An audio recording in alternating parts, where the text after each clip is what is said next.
I'm Jerry Crozier and I've just finished recording my Prolix Jazz Rock Series 1.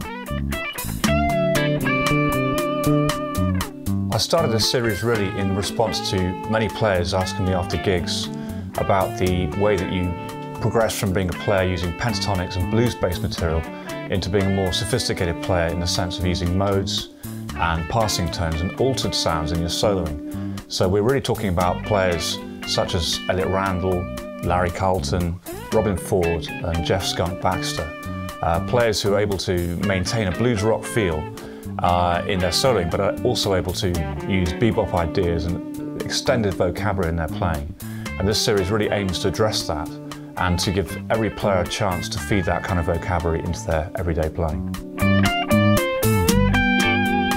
Well, the series is divided into 6 lessons. Each of these is played with a backing track, and I play solos on each one and then explain every solo lick by lick so that you can understand every part of the phrase and learn to copy the phrasing into your own ideas.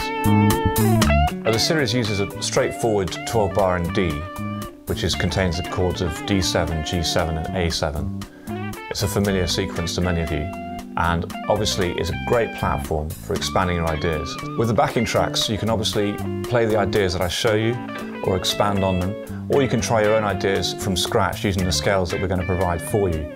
Essentially, it's a way of expanding your vocabulary so that you're able to express yourself in many different situations and to integrate the standard phrasing that jazz and blues players take for granted so that you can expand those yourself.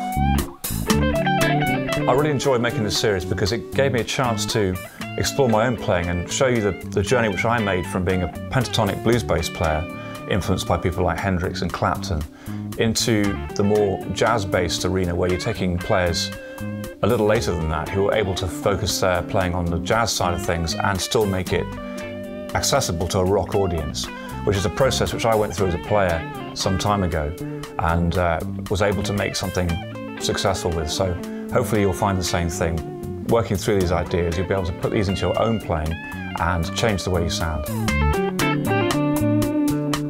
We also have an in-depth section on tone and gear, which gives you a chance to see how you would set your gear up with the guitar and the pedal and the amp so that you are able to achieve the same sound. What you'll find is this approach can really change the way you sound as a guitar player. It's a way of looking at the music you play on a day-to-day basis from a whole different perspective. So you're taking ideas and vocabulary which are far from the everyday and gives you a chance to really sound different as a player, explore other areas of your playing and other ways of approaching the music that you know and love.